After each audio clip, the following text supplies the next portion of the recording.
유효원 전 협회장. 원리강론이 나오기까지. 사길자 부인의 강에 참조. 소년시대. 유 전 협회장은 북한 정주 출신으로 참아버님과 같은 고향입니다. 사촌동생에 의하면 유 전 협회장님은 어렸을 때부터 형제 가운데 마음 씀씀이가 가장 좋고 머리도 대단히 좋았다고 하며 초등학생 때부터 이웃 어른들의 편지를 대필했다고 합니다. 그런 일로 언제나 불려다니며 일찍부터 실력을 인정받은 것입니다.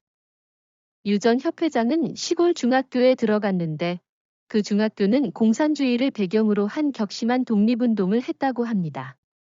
그때 그는 수학을 특히 잘했고 선생님으로부터 꾸중을 듣지 않았다고 합니다. 선생님은 자신이 풀지 못하는 문제가 있으면 너가 나와 대신해봐 하였고 그는 싹 풀었다고 합니다. 그는 경성제국대학에 들어갔습니다. 일본 동경대학과 같은 지금의 서울대학 전신입니다. 그 당시 거기에 들어가는 것은 별을 따는 것만큼 어렵고 불가능한 문제였던 것입니다. 시골 사립대학교에서 들어간다는 것은 상상도 할 수 없었다고 합니다. 그러나 그는 너무도 성적이 좋아 한번 시험을 쳐보겠다고 생각하고 나갔던 것입니다. 거기 의학부에 들어가는데 특히 수학은 그 학교가 시작한 이래 만점을 받은 수험생은 없었다고 합니다. 그리고 정주에 천재가 나타났다 하여 딸 가진 집 사람들은 전부 자기가 학비를 대주겠다고 한 것입니다. 왜냐하면 그는 아버지가 사업을 실패하여 학비가 부족했다고 합니다. 여러분 가운데는 유 전 협회장을 본 적이 없는 사람도 있지만 그는 대단히 핸섬하고 머리도 좋고 그 사람을 자기 사윗감으로 한국에서 딸을 가진 사람은 전부 신청하는 것이 좋을 정도였습니다. 또 시골 학교에서는 그에 대한 이야기가 전설과 같았고 선생들은 후배들에게 유효원이라는 자는 이렇게 작은 시골 중학교를 나왔는데 그의 노력으로 경성제국대학이라는 좋은 학교에 들어갔다. 이 이야기는 여러분들에게 도움이 될 것이라고 교시할 정도였습니다. 그는 그렇게 희망찬 의학부에 들어갔지만 마음은 정치학을 하고 싶었다고 합니다. 왜냐하면 너무나도 일본 사람에게 이지매를 당하는 한국 사람을 정치로 도와주고 싶었기 때문입니다. 그렇지만 일본인 지배하에 있던 한국이었기 때문에 일본인들이 정치를 하게 하지 않았다는 것입니다. 그래서 일본인의 지배하에 있던 그런 시대적 배경을 받지 않고 자기의 능력을 발휘할 수 있는 가장 무난한 것이 의학이었던 것입니다. 어디에 가도 자기가 배운 기술을 가지고 살 수 있고 도울 수 있는 것입니다. 적극적으로 할 수 없다고 해도 모든 사람들을 위해 나는 많은 좋은 일을 할 수 있을 것이라고 생각하고 의학을 지원한 것입니다. 여담이지만 그는 또 오페라 가수도 되겠다고 생각했습니다. 나는 그것을 느꼈습니다. 왜냐하면 참아버님이 유 전 협회장의 눈을 자세히 바라보면서 너의 조상은 틀림없이 독일 사람이었을 것이다 하셨습니다. 한국 사람이 어떻게 독일인 조상이 있을까 하고 생각할 것입니다. 그는 유 씨입니다. 유 씨는 중국 사람입니다. 저희 사 씨도 한국에는 별로 없습니다. 나도 조상이 중국 사람입니다. 옛날 중국 사람이 징기스칸이 유럽을 정복했을 때가 있었지요. 그때 우수한 유럽 사람을 포로로 데리고 온 것입니다. 그렇기 때문에 유럽 사람도 중국 사람과 결혼하였고 그렇게 태어난 자녀가 한국으로 건너온 그런 역사적 이유가 성립될 것입니다. 그렇기 때문에 참아버님의 말씀은 근거가 있는 말씀입니다. 제2차 세계대전호정 때 참아버님과 같이 독일에 갔습니다. 그때 그도 독일에 가니 자신의 고향에 온 것 같이 정말 그립고 어떤 사람을 봐도 마음도 외견도 자기와 같은 형제와 같이 느꼈다고 하였습니다. 포로너 부인도 너무나도 유 협회장님에게 깊은 인상을 받았다고 하고 지금도 저에게 편지를 보내고 참아버님의 사진을 보내주기도 하는데 아무튼 성격적으로도 독일 사람과 너무도 닮았습니다.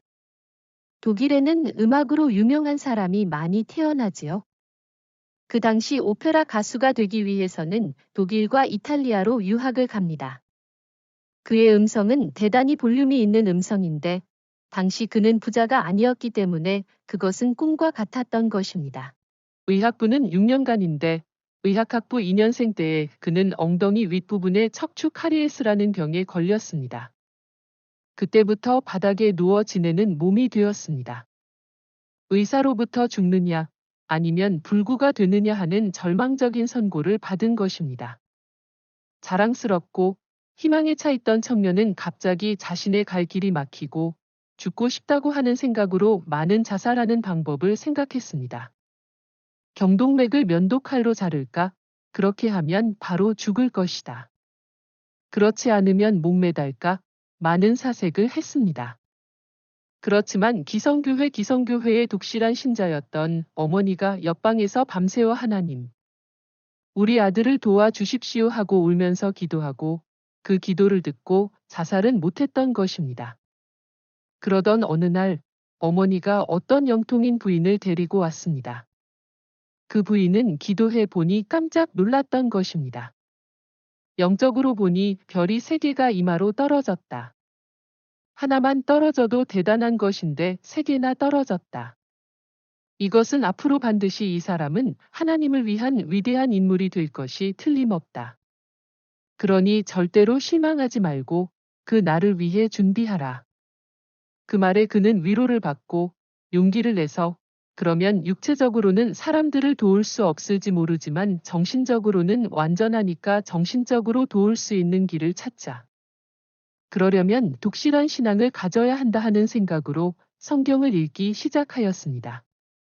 그의 집은 3대가 크리스천이므로 그도 보통 신앙을 갖고 있었는데 더욱 깊이 확실한 신념을 가져야 한다는 생각으로 성경을 열심히 읽었는데 모르는 부분이 많아 정말 힘들었다고 합니다. 특히 가장 이해하지 못한 것은 선과 악에 대한 문제였습니다. 누가 너의 오른편 뺨을 치거든 왼편도 돌려대며 또 너를 송사하여 속옷을 가지고자 하는 자에게 겉옷까지도 가지게 하라. 만약 또 누구든지 너로 억지로 오리를 가게 하거든 그 사람과 심리를 동행하라. 그렇게 하면 자기는 굶어 죽든지 동사할 것이다. 자기의 생명을 유지할 수 없을 정도로 다른 사람을 도와주어야 하는가? 그것이 선인가? 선과 악의 한계를 몰라서 힘들었다는 것입니다. 크리스천이나 목사들은 모두 자기가 살고 나서 다른 사람을 생각하고 있다. 이것은 위선이 아닌가? 또 독선이 아닌가? 성서에서 말하는 대로 살려면 죽어야 한다. 만약 살아있다면 거짓 생활을 해야 한다. 이러한 것으로 정말 고민했다고 합니다. 그래서 원어 성서를 읽으면 해결될 것이라는 생각으로 39도의 고열에 시달리면서 죽기 살기로 8개월간 원어를 공부하여 읽어본 것입니다. 그래도 잘 모르겠더라는 것입니다. 그래서 성서를 찢어버리거나 통곡하거나 그런 한탄의 연속으로 투병 생활을 계속했던 것입니다. 인생 문제, 자기의 질병 문제를 정말 비관하고 한국전쟁 등 주위의 많은 변화 속에서 아무런 희망도 없이 40세가 넘어서도 계속 성서만 붙잡고 완전히 해석하지 못하는 성서를 어떻게 할 것인가를 생각하며 살았다고 합니다. 음악 선생인 양 선생이라는 분이 있는데 그 여동생이 통일교회에 들어왔습니다. 그 여동생은 통일교회 부인들에게 우리 친척 중에 대단한 신앙자가 있습니다. 그는 지금 병상에 누워 있는데 성서 연구에는 정말 열심인데 한번 만나보지 않겠습니까? 하고 권했던 것입니다. 그래서 두 사람의 독실한 신앙을 가진 부인이 그를 찾아온 것입니다. 그때까지 그는 다른 사람의 동정을 받는 것이 싫었던 것입니다. 나는 인간적 동정은 필요 없다. 나는 하나님과 내 문제에 대하여 심각함으로 내가 불구가 되었다고 해도 얕은 인간적인 동정은 필요 없다는 것입니다. 어떤 간호사가 그의 아내가 되어 그를 도와주면서 평생을 살겠다고 했을 때도 오히려 화가 났다고 합니다. 그런 얕은 동정은 애정과는 다르다는 것입니다. 그런 고집으로 결혼도 다 필요 없다는 것입니다. 그래서 보통 사람이 와서 어떤 동정을 띤 말을 해도 화가 날 수밖에 없었습니다. 조금 삐뚤어진 근성도 있었을 것입니다. 그 두 부인은 방에 들어오자마자 기도하며 울었다고 합니다. 그러자 보통 사람의 상식적인 얕은 동정에는 마음이 움직이지 않던 사람이 자기의 마음속 깊은 데서 우러나오는 자기의 인간적 환경을 초월한 깊은 감동에 쌓여 모르는 부인들의 손을 잡고 같이 울었다고 합니다.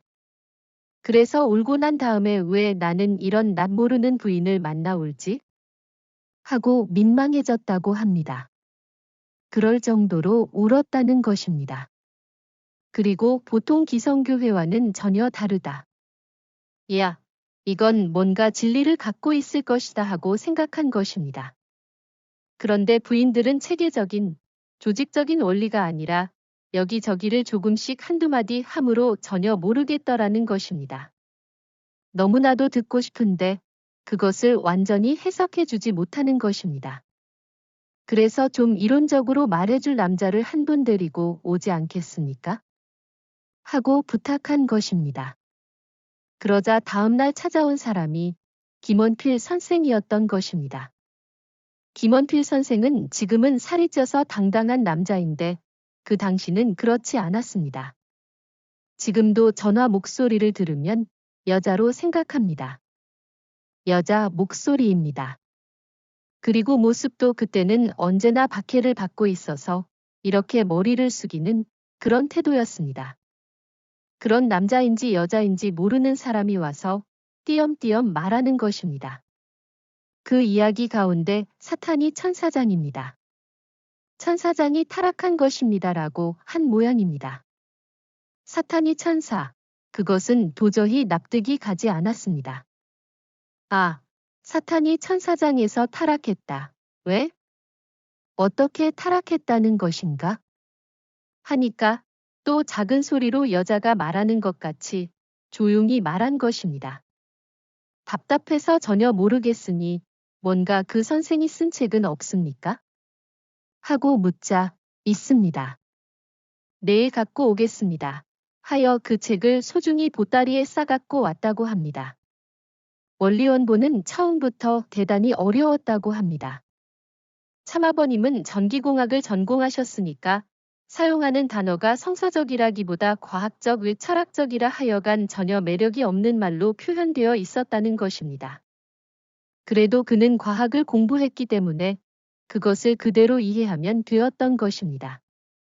그래서 전부 단번이 읽고 너무나 기뻐 그것을 안고 울었다고 합니다. 밤을 샜다 합니다. 그의 형도 그것을 읽었다고 합니다. 그의 형은 일본에 와서 경제학을 전공한 대단히 우수한 분으로 공산주의자였습니다. 독립운동, 반일운동을 공산주의 사상을 가지고 한 분입니다. 그런 분이 그것을 읽고 야, 큰일 났다. 지금 이 세계에 공산당을 집어삼킬 것이 나타났다. 라고 했다고 합니다. 그는 너무나도 경제학을 잘 알고 있으므로 바로 그것을 인정한 것 같습니다. 그래도 공산당 운동을 하고 있으므로 입교는 하지 않았습니다. 참아버님의 원리 강의. 그는 이 원리를 보고 이 원리를 갖고 온 분은 당연히 내가 평생 생명을 바쳐도 아깝지 않다. 그런 지도자라고 생각하고 그날 바로 참아버님께 편지를 썼다고 합니다. 나는 아직 당신을 만난 적은 없지만 당신을 보지 않아도 당신의 원리를 보니 당신이 어떤 분인지 충분히 알 것 같습니다. 내 평생을 당신께 바칠 것을 결심했습니다 하는 너무나도 절실한 편지를 써보내서 참아버님은 그것을 읽고 정말 감동했다고 합니다. 그는 여동생 집에 머물고 있었는데 그곳에 참아버님이 찾아오셨습니다. 그때 참아버님의 심정은 정말 심각했다고 합니다. 지금까지 북한에서도 일본에서도 많은 사람이 나는 평생 변함없이 모시겠습니다. 하고 내 앞에 다짐했다. 그러나 충성을 다짐한 다음 따르는 것이 고생이어서 참지 못하고 등지고 갔다. 이런 심각한 편지를 보낸 사람은 영원히 변치 않고 끝까지 나와 하나님을 위해 따를 수 있는가 하고 걱정하면서 그를 만났다고 합니다. 그렇게 만나보니 제대로 누구누구입니다 하고 인사할 필요도 없었습니다. 왜냐하면 참아버님은 편지로 그의 마음을 알고 있고 또 유 협회장도 원리로 참아버님을 알았기 때문입니다. 그러니까 앉자마자 참아버님께서 원리 강의를 했다고 합니다. 거기에는 유 협회장 한 사람뿐만 아니라 그의 형제들, 유 사장도 있었고 사촌도 있었습니다. 10명 정도는 언제나 있었고 그 사람들의 심령 상태와 성서의 레벨 여하에 따라 창조 원리의 일부를 하고 복귀 원리로 가고 타락론 일부를 하고 부활론으로 넘어가는 등 이쪽을 하고 저쪽을 하기도 한 것 같습니다. 순서가 없었던 것입니다. 그가 쓴 그때의 노트를 보면 처음에는 연필로 쓰고 뒤에는 만년필로 쓰고 빨간 글자로도 쓰고 형형색색입니다. 그렇게 하여 보충하였던 것입니다. 그렇게 하여 40일간 쭉 그를 중심 삼고 아침부터 밤까지 원리 강의를 한 것입니다. 어찌되었건 그때 참아버님은 열중하여 화장실에도 가지 않았던 것 같습니다. 누구 한 사람이라도 방에 있으면 참아버님의 말씀이 이어졌기 때문에 화장실에 가고 싶은 사람은 모두 신호를 보냈다고 합니다. 너도 가고 싶지? 그러니까 모두 같이 가자. 준비 땅. 아무도 방에 남아있지 않도록 모두 같이 나가서 다 같이 마치고 다 같이 들어왔다는 것입니다. 그렇게 참아버님의 말씀을 빠뜨리지 않기 위해 화장실에 갈 때도 조직적으로 한 것 같습니다. 원리는 하나님과 참아버님, 그리고 연기의 내용이 입체적으로 나오므로 한 사람의 평범한 인간인 그에게는 전체적으로는 알았다 해도 자세한 부분을 바로 이해하지 못했습니다. 그렇기 때문에 하나하나 체크하고 이건 그렇습니까? 이건 이렇지 않습니까? 하고 질문도 많이 했다고 합니다. 자기가 하나씩 확인하여 확실히 알고 나서 그 다음으로 말씀을 진행하게 하였던 것입니다. 그래서 완전히 유 협회장 한 사람의 특별원리 수련회가 되었다고 합니다. 평생 기다리고 기다린 진리이며 참아버님이므로 정말 사막에서 오아시스를 만난 것 같이 하나도 빠짐없이 이 40일간 열심히 수련을 받았다고 합니다. 참아버님도 지금까지 기다리고 기다리던 사람이 나타나 당시에 몇 사람의 기준을 빨리 높여 당신이 갖고 있는 모든 것을 퍼부어 주려고 하신 것 같았다고 합니다. 그렇게 하여 유전 협회장을 40일간 완전히 원리 강사로 세우려고 하신 것입니다. 유전 협회장의 원리 강의 40일이 지나 참아버님은 당신이 원리 강의를 하시오 라고 하셨다고 합니다. 다른 강사들은 참아버님이 곁에 계시면 거북해서 용기가 나지 않는데 그는 반대였던 것입니다. 참아버님이 옆에 계시면 더욱 강의를 잘 할 수 있었던 것입니다. 참아버님이 나를 지켜주신다. 정말 훌륭하다. 내가 더욱 참아버님의 마음에 들도록 강의를 하고 싶다. 그래서 더욱 정열을 쏟아 열심히 한 것입니다. 그래서 지금까지 영적인 싸움과 현실에서 박해받고 있는 그런 슬픈 참아버님은 미친 사람처럼 기뻐 날뛰는 그의 정열적인 원리 강의에 아마도 위로를 받았을 것이라고 생각합니다. 나도 그의 강의를 들었는데 이틀이면 강의가 끝나는 것입니다. 아침 8시경에 시작하여 밤 8시까지 하는 것입니다. 유 협회장은 한쪽 다리가 불편하여 자신의 몸을 한쪽 다리로 버티는 것입니다. 그렇기 때문에 힘들지만 그것도 있고 흑판에 백목으로 쓰고 지우고 하였습니다. 두드리고 뛰고 왔다 갔다 하는 것입니다. 그의 강의는 한 사람에게도 10명에게도 가령 100명 이상 있어도 같은 기세였습니다.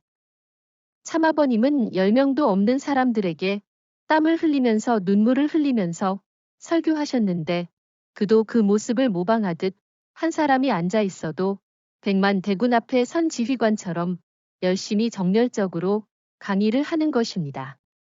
그렇게 하면 수강자는 갑자기 지금까지 전혀 들어보지 못한 세계에 하나님의 원리가 나옴으로 준비는 했지만 역시 피곤해집니다. 저녁 무렵에는 꾸벅꾸벅 하는 것입니다.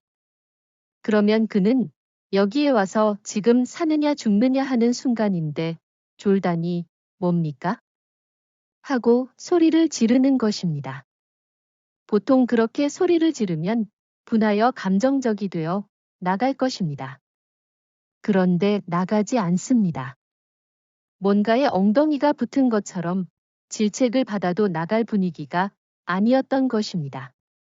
강사가 얼마나 원리의 가치를 중하게 생각하고 그것을 정말 생명과 같이 사랑하는가? 왜 이렇게 할 것인가? 하고 처음 온 사람도 그 분위기에 엄숙함에 눌려 듣지 않으면 안 된다고 생각하는 것입니다. 그런 상태로 끌고 가는 것입니다. 이렇게 매일매일 3년 8개월을 계속했습니다. 매일이 특별수련회 내지는 특별부흥회였습니다. 그러니 준비된 자는 식구가 될 수밖에 없는 그런 분위기였습니다. 그런데다가 원리를 들으러 온 사람에 대하여 집중하여 정열적으로 땀을 흘려가며 정말 감격적인 강의를 연속하였습니다. 그러니 지금도 그 무렵에 유 협회장의 강의를 들은 사람들은 그때가 그립다. 하늘 땅이 뒤엎어지는 것 같이 하여간 놀라 기가 막힐 정도로 자기도 모르게 교회에 어떻게 들어왔는지 나도 모르겠다 하는 것입니다. 그의 무섭고 험악함에 끌려온 것입니다. 유 전협 회장의 입장. 그의 참아버님에 대한 태도는 순수한 소년과 같았습니다.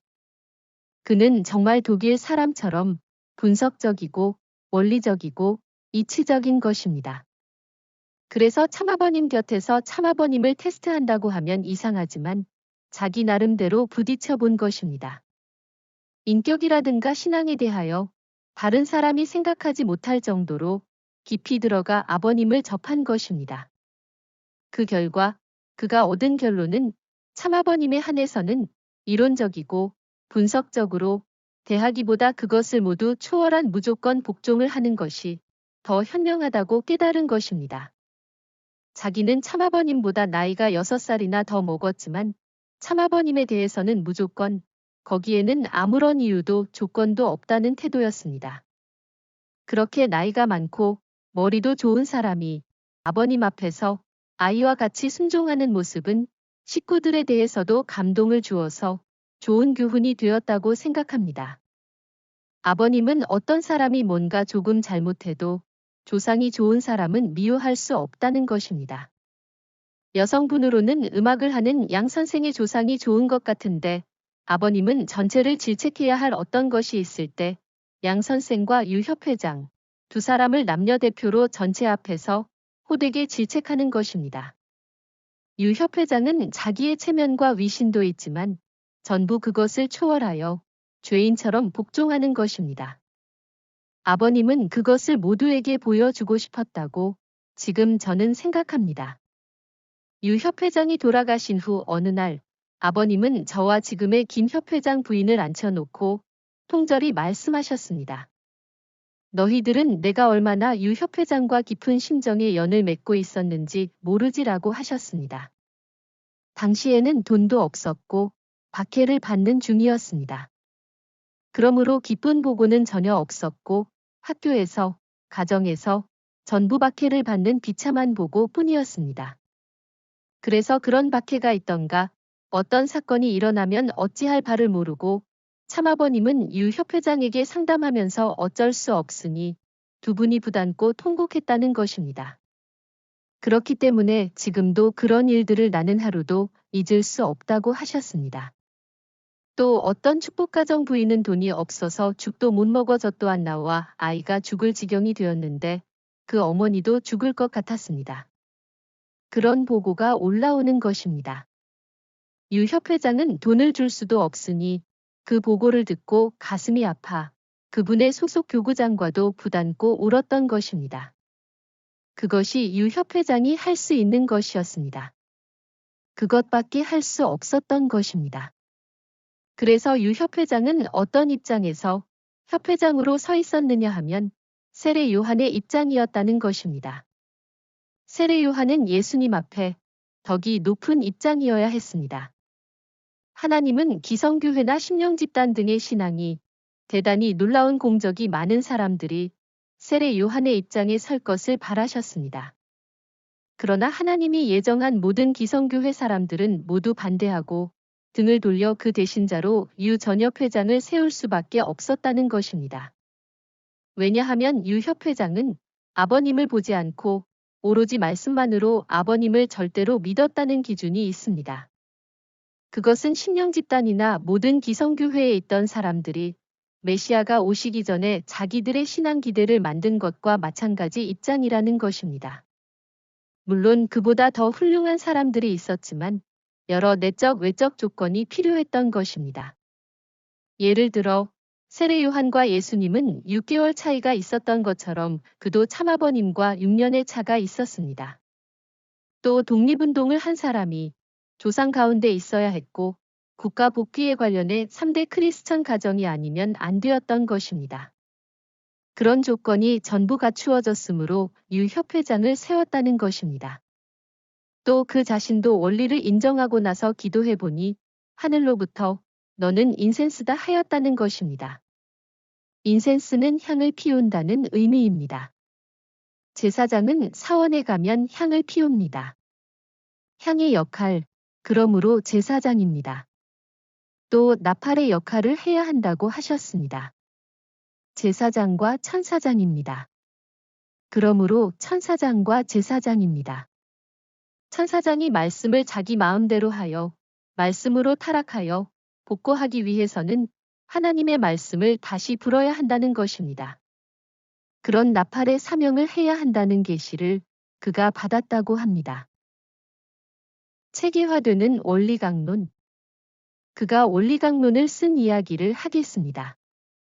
처음에는 원리해설이라는 책을 썼습니다. 그것은 1958년 경이었습니다. 그때 원리해설이라는 것은 지금 생각해보면 하나의 경문 같은 것이었습니다. 하나님의 감춰진 6천년의 비밀이 이제 밝혀졌습니다. 이분이 바로 문선명 선생입니다 하는 것처럼 처음부터 끝까지 경종을 울리는 문구가 계속 나옵니다. 그것은 완전히 성서를 중심 삼고 정렬적이고 심정적인 내용입니다. 그러므로 식구들 가운데는 지금도 원리해설이 원리강론보다 더 심정적이라고 하는 사람도 있습니다. 그러한 원리해설이 출판되었을 때는 정말 감격하였습니다. 왜냐하면 기성교회의 박해를 받는 한가운데서 본격적인 원리해설이 나와 이제부터 어떤 지성인도 또 기성교회 목사들에게도 전부 이것을 보내서 본격적인 전도를 할 수 있기 때문입니다. 그렇지만 아버님은 유 협회장에게 이번에는 더 이론적으로, 조직적으로, 체계적으로 강사를 위해 써라고 하셨습니다. 그래서 이번에는 원리 강사를 위해 썼습니다. 지금도 그가 강의한 것을 녹음한 창조원리 등을 갖고 있는데 그는 자기가 쓴 원리강론에 단어를 하나도 빠짐없이 그대로 강의하는 것입니다. 왜냐하면 원리강론에는 정말 하나의 단어도 빠지지 않도록 조직적으로 짜여 있기 때문입니다. 이것은 놀라운 것입니다. 만약 강사가 자기의 타입에 맞춰 자기 생각대로 강의를 하게 되면 창조원리와 타락론과 복귀원리가 뒤엉켜지게 되는 것입니다. 그러므로 원리 강의를 마스터하게 되면 자기의 스타일로 바꾸어도 좋은데 그렇게 되기까지는 완전히 이것을 뼈와 같이 그냥 받아들여 그대로 하라고 그는 말했습니다. 그가 늘 걱정한 것이 있습니다. 여러분은 많은 학자나 전문가들을 만나면 실수를 합니다. 왜 실수를 하느냐 하면 우리의 원리는 어디까지나 하나님의 말씀, 성서를 중심 삼은 원리이므로 전문가가 아니라는 것입니다. 그러므로 너무 열심히 상대의 질문에 답하려고 하지 말고 미련 없이 단호히 말하라는 것입니다.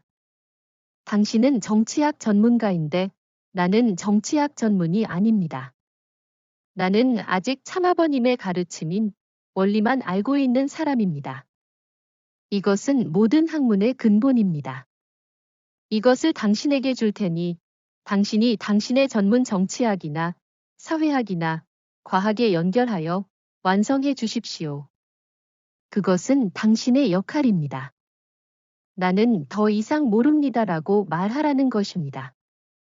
그렇게 확실히 말하지 않고 그냥 끌려가면 그들에게 완전히 잡혀버린다는 것입니다.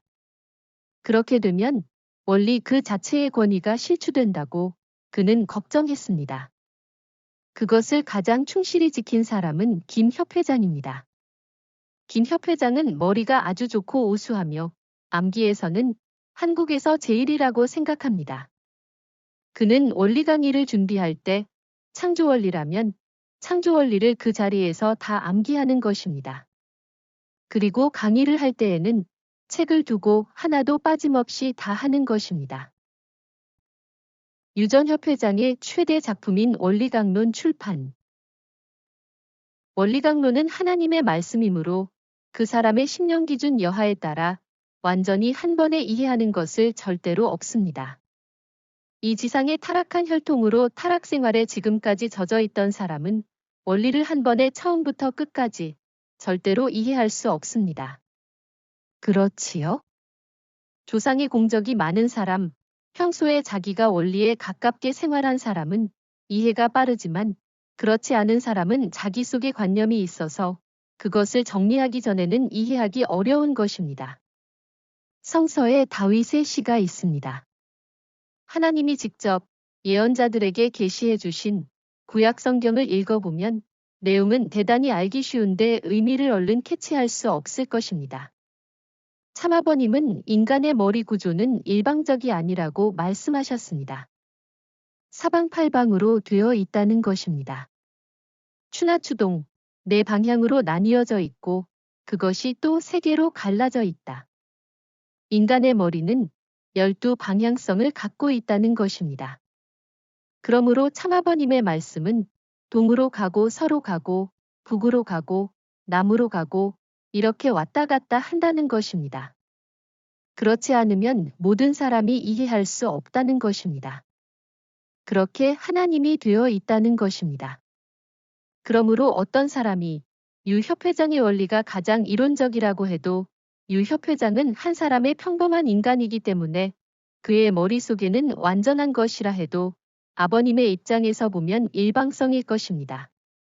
그래도 아버님은 유 협회장이 갖고 있는 일방성 이상의 다른 사람들 모두 갖고 있기 때문에 여러분이 아버님의 말씀을 읽어보면 조직적인 머리가 되지 않더라도 읽으면 읽을수록 의미가 깊어지는 것입니다. 아버님의 말씀은 그렇지요?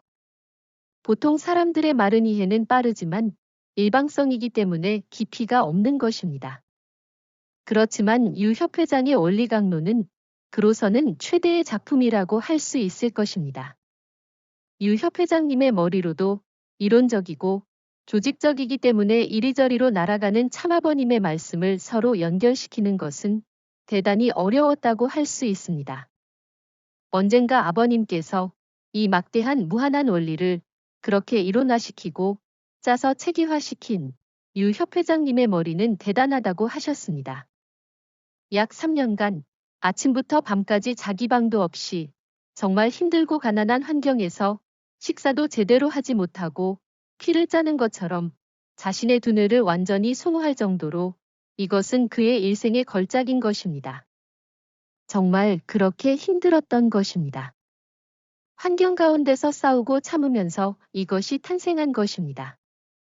그는 그날 쓴 원고를 아버님께 가지고 가서 하나하나 아버님으로부터 검열을 받았습니다.